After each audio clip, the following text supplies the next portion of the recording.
Hello students, मैं इस video में स्पेशली नीट, AIPMT, एम्स और मेडिकल एंट्रेंस जो भी है जिसके एग्ज़ाम्स के क्वेश्चन को डिस्कस करूंगा।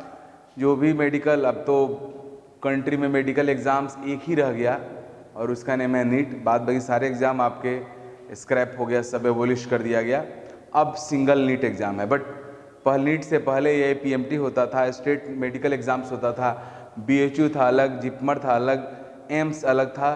तो सबके क्वेश्चंस हमारे पास है और उस सब क्वेश्चंस जो हमारे पास आर्काइव है उसी से क्वेश्चन न्यूली फॉर्म्ड होता है जो हमारे नीट का रहता है। इसका प्रूफ भी है। ये दोनों क्वेश्चन जो मैं अभी लिया हूँ, ये दोनों का दोनों क्वेश्चन नीट 19 का क्वेश्चन है।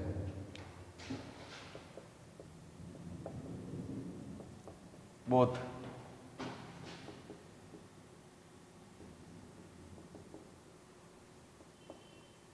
19 का क्वेश्चन है दोनों। अब देखो, इलेक्ट्रोकेमिस्ट्री सेक्शन से नीट में जो क्वेश्चंस आता है और जो आएगा वो डिफिकल्ट एकदम नहीं रहेगा, कॉन्सेप्चुअल रहता है। वो भी बहुत अंदर है, कॉन्सेप्ट नहीं, सरफेस है concept.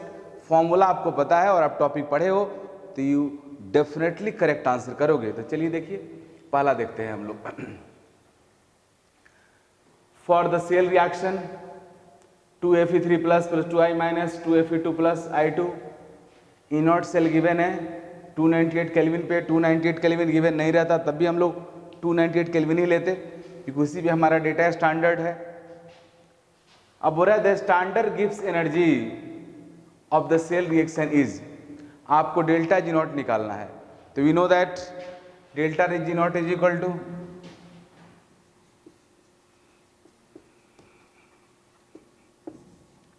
Delta G naught is equal to minus NF E naught cell.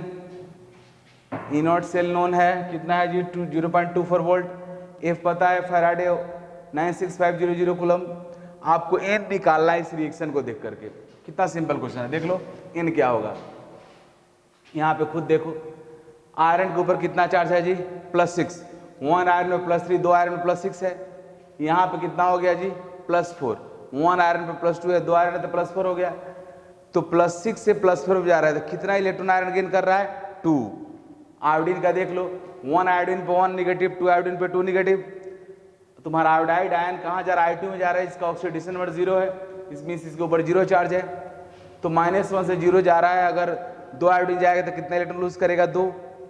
इसका मीनिंग हुआ कि इस रिएक्शन में जो इलेक्ट्रॉन्स इन्वॉल्व है 2 है, means 2 mole electrons are involved in above reaction. तो एन निकल गया, एन जैसे ही कैलकुलेट हुआ आंसर हो गया। Delta G naught is equal to -2 into 96500 0.24।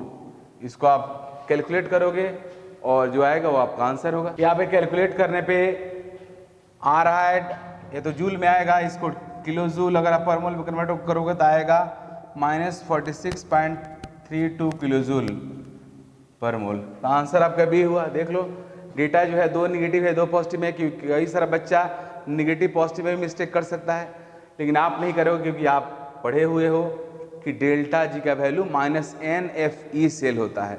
Delta G naught निकालना होगा तो ई नॉट सेल यूज़ करोगे, डेल्टा जी निकालना होगा तो ई सेल यूज़ करोगे। तो इस तरीका से क्वेश्चन हो गया।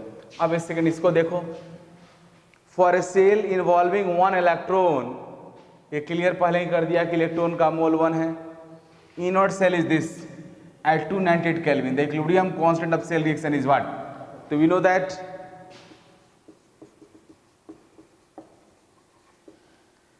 E naught cell is equal to 0.059 by n log Kc, पहले से पता है हम लोग को। तो पुट करते हैं, E naught की जगह पर रखेंगे 0.59, N1 हो गया Kc। तो ये तुम्हारा कैंसिल हो जाएगा, क्या 10 आ जाएगा, इससे डिवाइड करोगे तो डेसिमल के बाद एक 0 है यहाँ पे। तो log Kc is equal to 10, तो Kc इक्वल 10 का पावर 10। आंसर क्या होगा जी डी।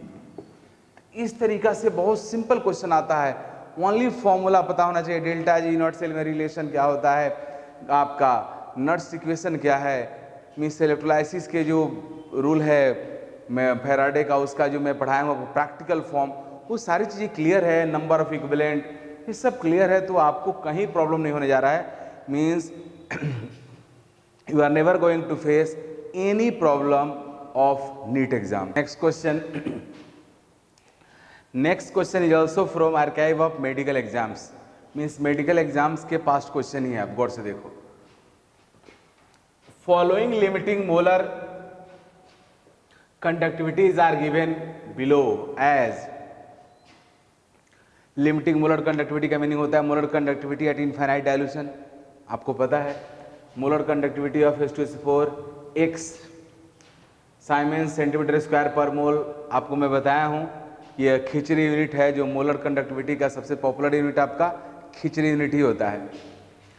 K2SO4 गिवन है, एसिटिक एसिड का आपसे डेटा में गड़बड़ी, molar conductivity of acetic acid नहीं, आप डेटा में मिस्टेक यहाँ पे होगा, potassium acetate. Molar conductivity of potassium acetate is Z siemens centimetre square mole inverse. We have to calculate molar conductivity means limiting molar conductivity in same unit means खिचड़ी unit, siemens centimetre square mole inverse में निकालना है। किसका निकालना है जी? Acetic acid. Means limiting molar conductivity of for acetic acid is, आपको बताना है इस डेटा के बेसिस पे। यह सिंपल क्वेश्चन है, मीन्स क्लॉस लॉ का पैटर्न क्वेश्चन है, कितना सारे एग्जाम्स में क्वेश्चन आ चुका है, बट उसी क्वेश्चन को बार बार पूछता है मेडिकल एग्जाम्स, जेई एग्जाम भी इसको जेई मेन भी पूछ चुका है। हाँ, थोड़ा सा लैंग्वेज बदलता है, फॉर्मेट बदलता है, और में XYZ का वैल्यू गिवन रहेगा, इसमें XYZ कर दिया, तो कुछ भी नया नहीं है, बट आपको परेशानी हो सकता है अगर आप इससे एक्वेंटेड नहीं होगे तो चलिए देखिए कैसे इसको करते हैं। सबसे पहला काम हम लोग करते हैं कि जिसका हमें निकालना है लिमिटिंग मोलर कंडक्टिविटी, उसको लिखते हैं, और जो डेटा दिया हुआ है उसको लिखते हैं। पहले डेटा लिखेंगे, फिर निकालना है उसको लिखेंगे। डेटा है मोलर कंडक्टिविटी H2SO4, इसका वैल्यू है, H2SO4 को ब्रेक करके आप लिखोगे तो ऐसे लिखोगे, molar conductivity of 2H+, infinite भी लिखा जा सकता है और नॉट भी लिख सकते हो, दोनों सिंबल एप्लीकेबल है। हालांकि आपके क्वेश्चंस में नॉट दिया हुआ है तो नॉट ही यूज करो। यहाँ पे मैंने 2 क्योंकि आप समझते हो H2SO4 ब्रेक होगा इस तरह से, 2H+ सल्फेट एनायन, तो molar 2 into molar conductivity H++ limiting molar conductivity of A sulphate anion, इसका वैल्यू कितना है जी? x है, तो इसको हम ऐसे लिख लेते हैं,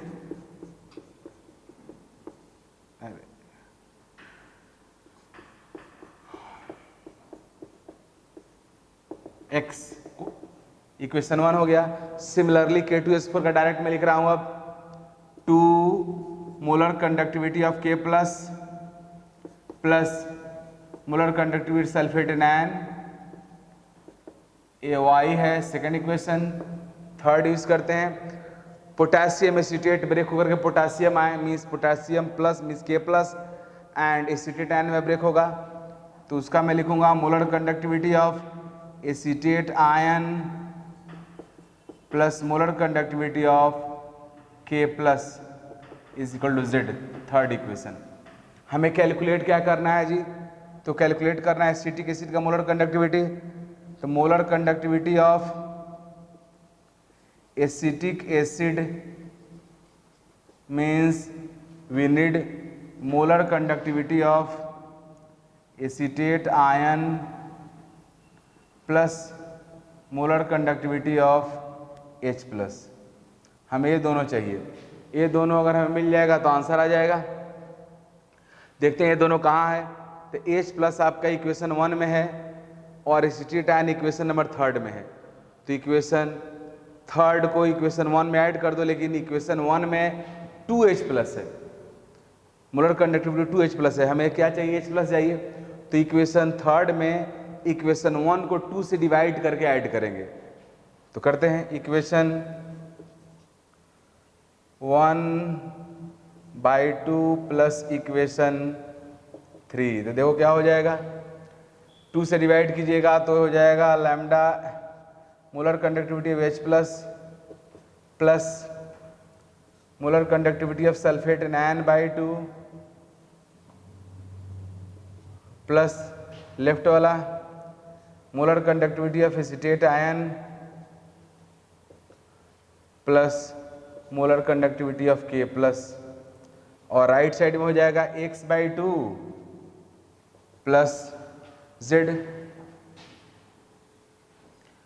अब प्रॉब्लम यह है कि ये दोनों मिलकर के तो हमारे एसिटिक एसिड हो गया, बट इसके अलावा सल्फेट N और K प्लस इसको बाहर करना है, तो इसके लिए हम लोग इक्वेशन सेकंड को यूज करेंगे। इक्वेशन सेकंड में 2 से डिवाइड करके माइनस कर देंगे। मैं इस चीज को डायरेक्टली लिख सकता था, एक ही बार में लिख सकता था। अब जो आया है इसमें से अगर यहीं पे डायरेक्ट ऑपरेशन में कर दूं, माइनस इक्वेशन सेकंड बाई 2, तो देखो क्या हो जाएगा। अब यहां से K प्लस माइनस हो जाएगा, तो K प्लस खत्म हो गया। फिर सल्फेट बाई 2 होगा, इसमें 2 से डिवाइड मैं किया हूं, तो सल्फेट N/2 माइनस हो जाएगा, और इस साइड हमारा यही बचेगा। और लेकिन राइट साइड में क्या माइनस होगा, माइनस Y/2 हो जाएगा।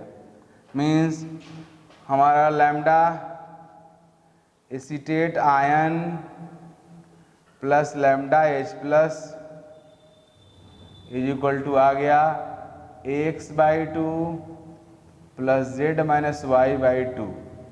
ये हमारा एक्सप्रेशन हो गया। तो इसको देख लो किससे हुआ, तो इसको थोड़ा साथ में कर लेते हैं। ये आपको देखो, ये आपका D हो जाएगा, means X minus Y/2 plus Z, means D option हो गया। तो इस तरीका से, हालांकि ये तो मेरा 1 मिनट ज़्यादा टाइम लगेगा क्योंकि मुझे बहुत कुछ आपको बताना था। अगर आपको डायरेक्टली अगर एक मेडिकल एग्जाम से इस क्वेश्चन आपको पास आएगा तो इतना सब करने की जरूरत ही नहीं है, आप अपने ब्रेन में ही कैलकुलेट कर लोगे डायरेक्टली। एसीटेट एसिटिक एसिड के लिए मुझे चाहिए एसीटेट आयन और H प्लस, और एसीटेट आयन मिलेगा इस इक्वेशन से, H प्लस मिलेगा इस इक्वेशन से, लेकिन 2H प्लस रहेगा। तो क्लियर है, इसमें इक्वेशन, इसमें हम लोग को इस इक्वेशन में 2 से डिवाइड करके ऐड करना है। माइंड में कैलकुलेट कर लिया। ऐसा करने से acetic acid acetate ion H plus तो आ गया, बट साथ में सल्फेट आयन भी आ गया और K प्लस भी आ गया। उसको माइनस करने के लिए इक्वेशन इसको माइनस करेंगे। यहां से 2K प्लस रहेगा, लेकिन हमारे इक्वेशन से K प्लस को ही माइनस करना है, तो यहाँ पे 2 से डिवाइड करके उसको माइनस कर देंगे। तो इस तरीका से आपका X/2 मतलब Z माइनस X/2 होगा, माइनस आपका हो जाएगा Z प्लस X/2 होगा, माइनस Y/2 हो जाएगा।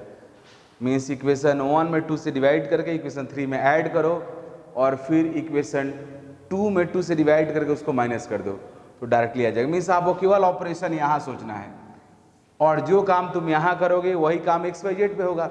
इक्वेशन 1 को 2 से डिवाइड किया तो X/2 कर दिया, इक्वेशन 3 को ऐड किया तो Z कर दिया, इक्वेशन 2 को 2 से डिवाइड करके माइनस किया तो माइनस Y/2 कर दिया, और आंसर आ गया।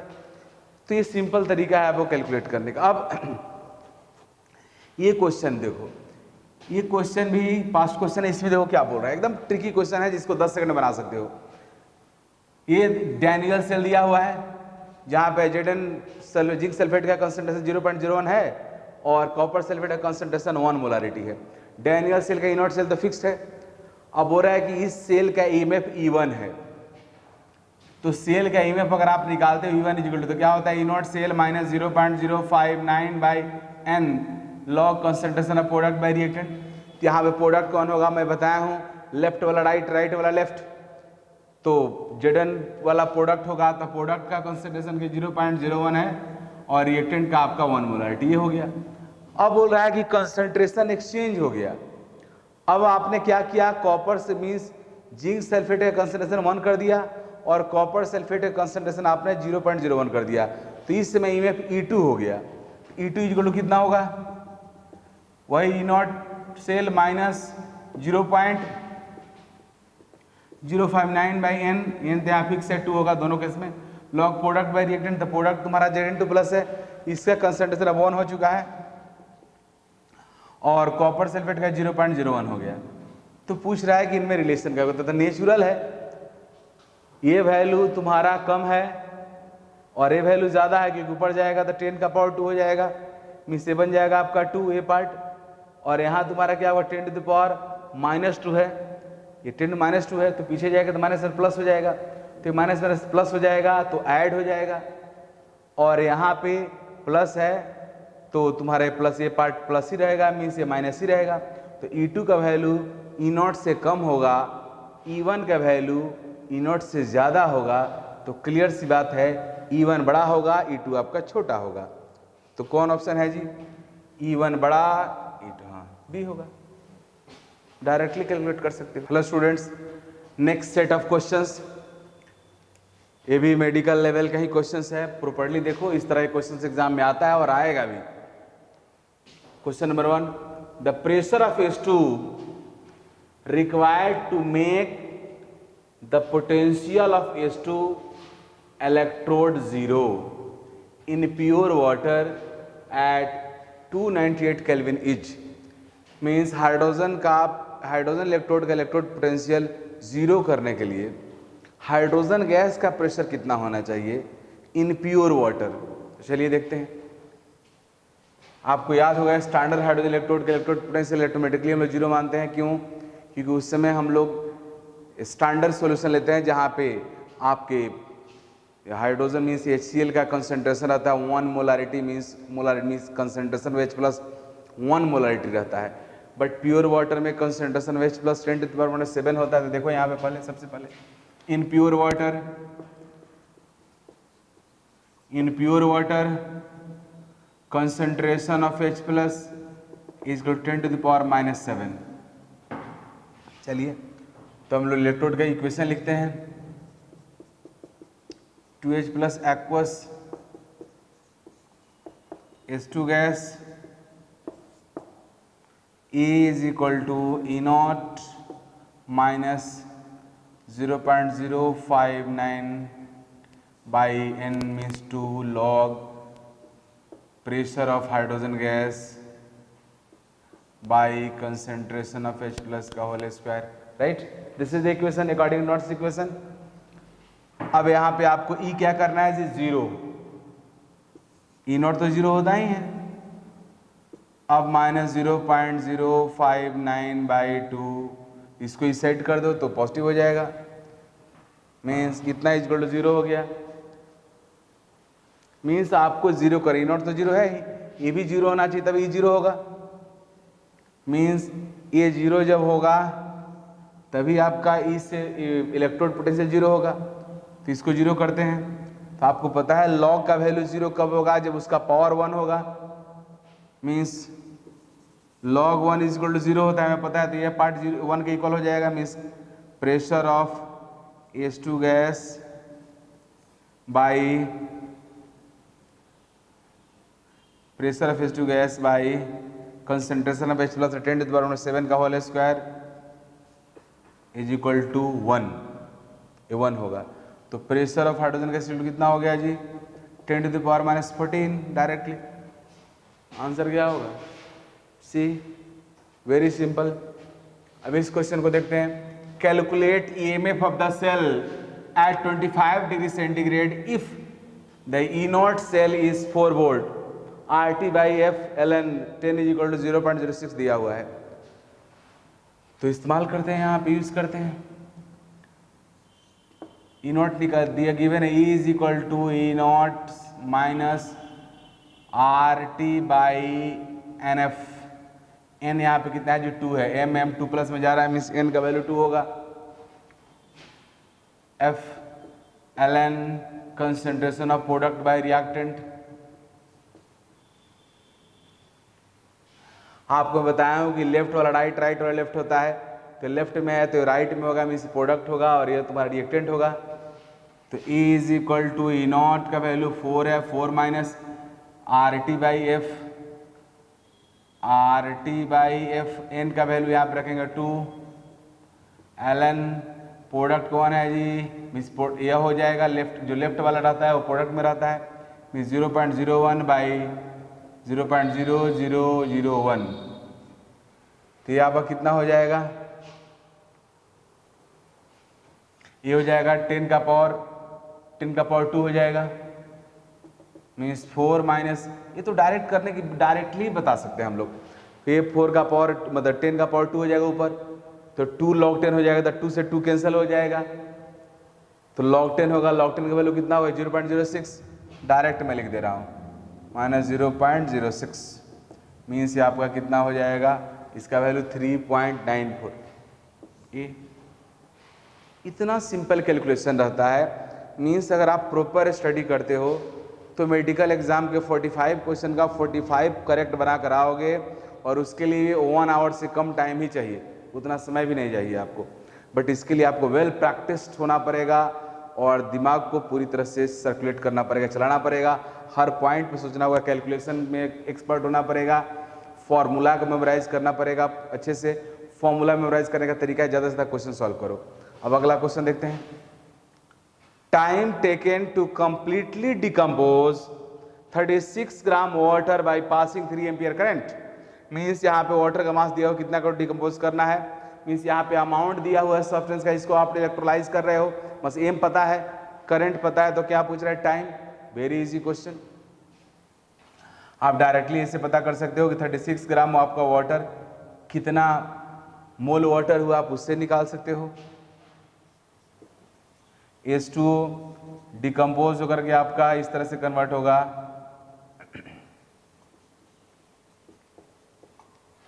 यहाँ पे ऑक्सीजन का -2 है, ऑक्सीडेशन नंबर यहाँ पे 0 हो गया, मीन्स 1, मीन्स यहाँ पे आप देख रहे हो कि -2 से क्या हो रहा है आपका 0 हो रहा है, तो 1 मोल यहाँ पे वाटर दिया हुआ है, 2 मोल आपका वाटर डिकम्पोज हो रहा है। 2 मोल अगर डिकम्पोज हो रहा है तो इसमें कितना फैराडे इलेक्ट्रिसिटी इन्वॉल्व हो रहा है, तो 2 मोल में 4, क्योंकि देख लो एक ऑक्सीजन पे 2 निगेटिव है, तो 1 मोल वाटर का अगर करोगे, अगर 1 मोल का वाटर का आप करते हो 1 मोल का, तो 1 मोल का वाटर डिकम्पोज करो तो 2 फैराडे इलेक्ट्रिसिटी बाहर निकलेगा, क्योंकि ऑक्सीजन पे -2 से 0 हो रहा है। यहाँ पे हम लोग हाफ लिख देंगे, तो 1 मोल वाटर को डिकम्पोज करने में आपको 2 फैराडे इलेक्ट्रिसिटी इन्वॉल्व हो रहा है। तो यहाँ पे 36 ग्राम वाटर का मीनिंग हुआ 2 मोल वाटर है, तो 2 मोल वाटर में कितना होगा जी 4 फैराडे। तो पता चल गया चार्ज हो गया आपका 4 फैराडे, तो ये इसके इक्वल 4 × 96500 कूलम हो गया चार्ज। अब आपको करेंट टाइम निकालना है, तो करंट पता हुआ है, तो time is equal to charge by current, means 4 × 96500/3, इसको डिवाइड करोगे तो आवर में जो आएगा ये वैल्यू होगा 38.5। तो आप डिवाइड करके इसको डायरेक्ट आंसर कर सकते हो। तो इस तरीका से क्वेश्चन का आप आंसर करोगे।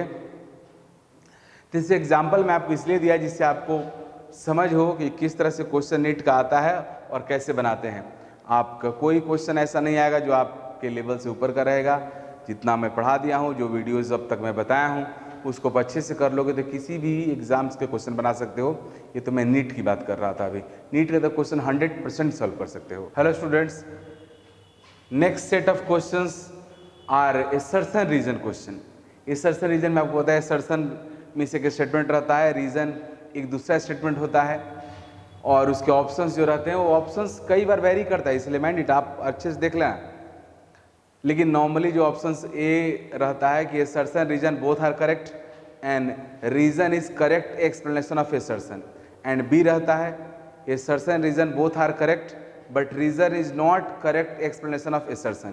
ए और बी फिक्स रहता है, बट सी डी में डिफर होता है।